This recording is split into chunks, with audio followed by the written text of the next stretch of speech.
I went through the massive pile of free dental floss that I'd had from all the years. But it was doing that really made a huge difference. Another thing that I did was I learned about this on the Team Never Quit podcast. They were interviewing Wim Hof, and they were talking about cold therapy. And so every single shower that I take now, I turn it on, and as soon as I turn it on, I get in it. Me too. And I don't like it. Yeah. I hate it. It's overcoming a fear. Yeah, the first thing in the morning. Yes. Yeah. And it's keeping that promise. It's doing something a little hard. And then when I do my gratitude list, I'm thankful when that thing turns hot. Yeah.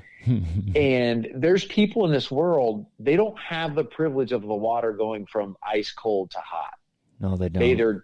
They either take a cold shower or they don't take one at all. Yeah. And that reminds me, like you had said earlier, of staying humble and staying grateful for the simple things that we have, because in America, we look past the things that you snap your fingers and you'll have hot water. Yeah. Yeah. And we sit there and complain about government or complain about whatever we have to complain about. And it's like, we have it so good. Yeah. And it's just appreciate the things that we have. And I was, and that's the lesson that I want to pay forward to other people. And then my kids as well, is just trying to get them to avoid the pitfalls that I made, or because everybody's going to make mistakes, or give them the tools that have helped me manage through it after I made the mistake. Yeah. Yeah. And that's what this book is. And that's like my mission is I want to find ways to help encourage, support, challenge, educate, instruct, whatever it is. Yeah. That's what I want to help people.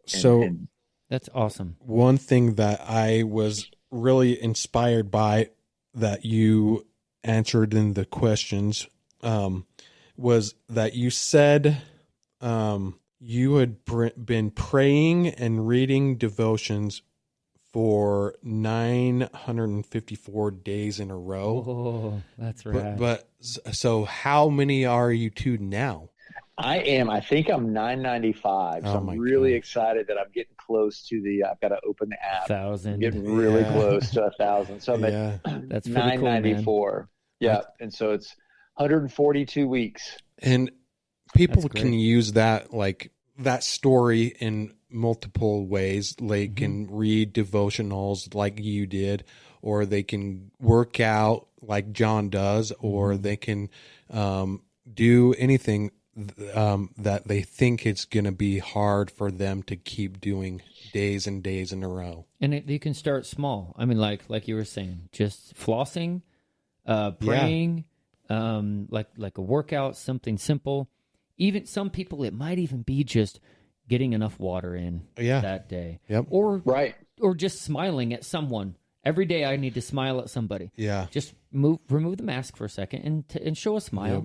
And just, you know what I mean? Like something like that. Anything that's going to better this world and yourself. And find tools and tactics that will help you accomplish that. Because everybody's different. Like my wife, she rolls her eyes. She's like, I'm not doing Post-it notes. Because I try all this stuff with her. And she's like, that's not going to work for me. and that's where it's like, if I say, well, you have to do this, then somebody's going to try and go, I can't do it. I don't want to do it. But what I want to do is encourage people to find that thing. Is it a reminder on your phone? Is it a Post-it note? Is it a rubber band around your wrist? I mean, I've tried everything. And some things work well and some things just become white noise and I ignore it. Yeah. And I've tried to follow programs that people have done. I have anxiety in the sense where I feel like if I have a planner that you have all these lines and all these things, that I got a bad grade if I didn't fill everything out. And it's because I just look at it and go, okay, I failed. Yeah. And so what I've done is with that, I've created, and it's a blank piece of paper. And now I have a ritual. I write down my to-do, what I'm grateful for, and then one thing that I want to do less of that day. Okay. But it's come out of other things that just works for me. And some people need granular days. They need to break their day down by 9:15, go the Franklin Covey way. That freaks me out. And I'm an organized person, but then what would happen is I would obsess over the 15 minutes and not doing it, because like I'm training for a 50K right now, and I don't do it nearly as bad as I did the other day or years ago. Is I missed a run yesterday. Yeah. And I was supposed to do a 6-mile run. With work, I didn't get up in time because I didn't go to bed in time. And I was somewhat beat myself up. And my wife, she's the best. She's like, it's okay if you miss a day. And I was like, well, no, it's not. Yeah. So it's the end of the world. It's the end of the world, man. So I have to be careful. And so I'm learning myself. And that's what I would encourage other people to do, is learn themselves of what helps. But you got to push too. You can't just sit back and go, well, that's not for me. I can't do that. That's not for me. I can't do it. Well, try one of them. Yeah. And see, as you go through it, what don't you like about it? How does that make you feel? What are the triggers that occur when you're looking at that? And then say, okay, how can I modify this to work for me? And that's the step that a lot of people don't take. Yeah. Whether it's working out, whether it's trying to organize their day, you just got to get up and try. Yeah. For and sure. like brain injury people understand that more than a lot of people do, because like if they don't do something every day, like for example, if I don't work out every day, like I atrophy so quick. Get stiff. Yeah. And yeah, that's true. But you know what? That's a message that you need to sing from the mountaintop. Yeah. That I don't think that has anything different to do for you as it does for me. Yeah, there's certainly some things that you can't go a day without doing. Yes. And that I'm so happy and thankful that you said that, because that hit me in such a great way of mentally how fast we atrophy if we don't do something. Yep. Yeah. And whether it's incredible. working out, whether it's a relationship, whether it's even math. If you don't do put in the work in like simple thing like math, for example, or it'll go away. Yeah. It'll atrophy. A relationship is really important. Yeah. That's a perfect example. Hey, how about we do that? All three of us have to say something that we cannot go a day without, and why. The reason why. Ooh, I like it. Okay, so Jeff, you go first. Okay, I would say right now is my morning routine. It's my devotions. Okay. And the reason for that, what I've learned about myself, or what I'm learning about myself, is that sets the tone for my entire day. If I rush through that, I'm rushing through my whole day and I'm not at peace. So that's one thing that I can't live without. Great. Shane, what do you got? So I just have to do something hard every day. Like for my brain injury, if I don't focus on doing something that I don't want to do, it can really take a toll on me, on my energy and stuff like that. So that's the one thing that I can't go a day without doing, is something that I don't want to do. That sounds right out of Can't Hurt Me. He talks about that as one of the things. So I started doing that as well.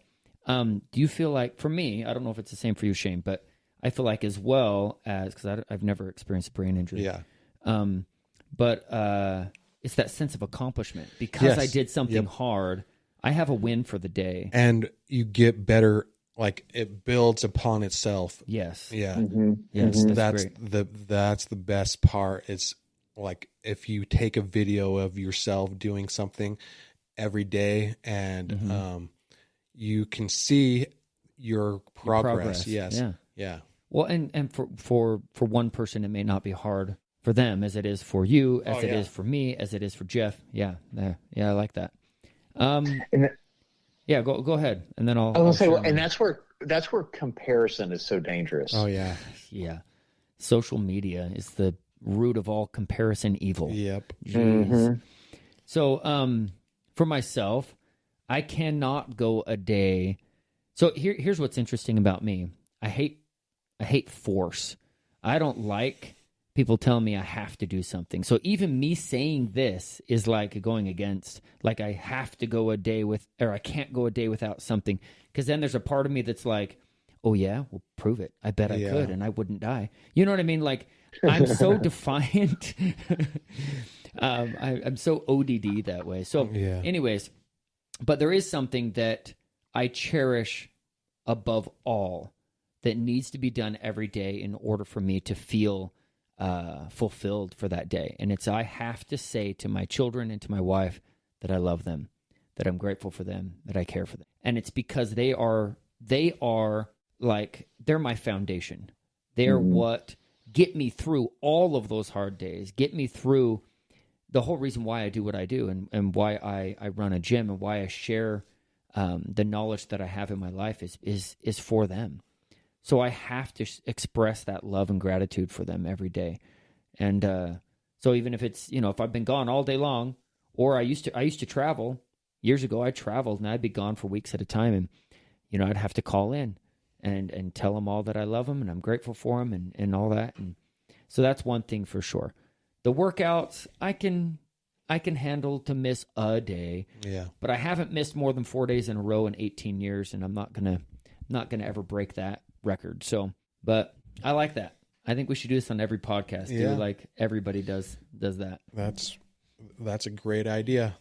Awesome. Yeah. I love it. I think it's so powerful to verbalize that. Mm-hmm. And some people haven't thought about it. They just kind of go through their thing, and it's incredible to reward yourself. Again, Goggins talks about having that cookie jar.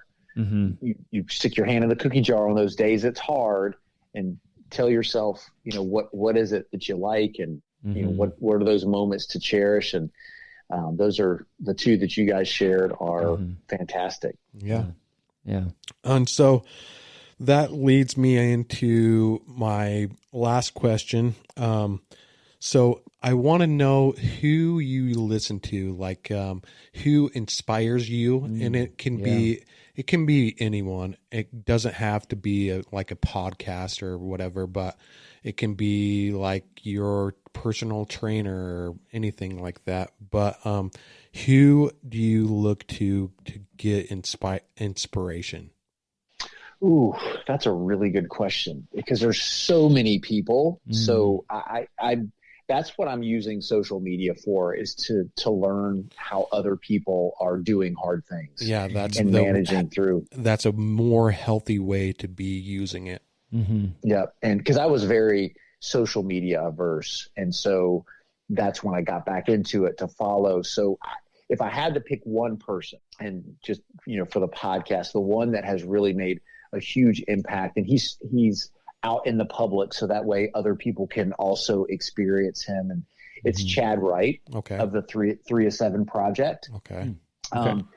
Just his alignment to my life and the message that he has sent has been extremely powerful over the past year and a half. And if people don't know his story, he's been on a ton of different podcasts, and he's got his own. He and his brother have their own podcast, and he talks about the body, the soul, and the spirit, and how important it is to have those three in alignment. Is he a Navy SEAL? He former retired Navy SEAL, yes. Yep. Ultra marathoner, cool. Does hard things, and he's linked up with quite a few people, but Jesse Itzler's one that he's been doing a lot of work with. So Jesse Itzler. So that's how I got introduced to David Goggins. Was Itzler wrote Living with a SEAL. Right. And a friend of mine was like, you should read this. So I read that. And then I got on this obsession of trying to find David Goggins. And they're two completely different people. Chad doesn't curse. Yeah. He's very focused on mental toughness as well. Your tongue is your rudder. You don't die in the chair. And when the first place that I heard him was on Team Never Quit. And I remember where I was driving. I remember just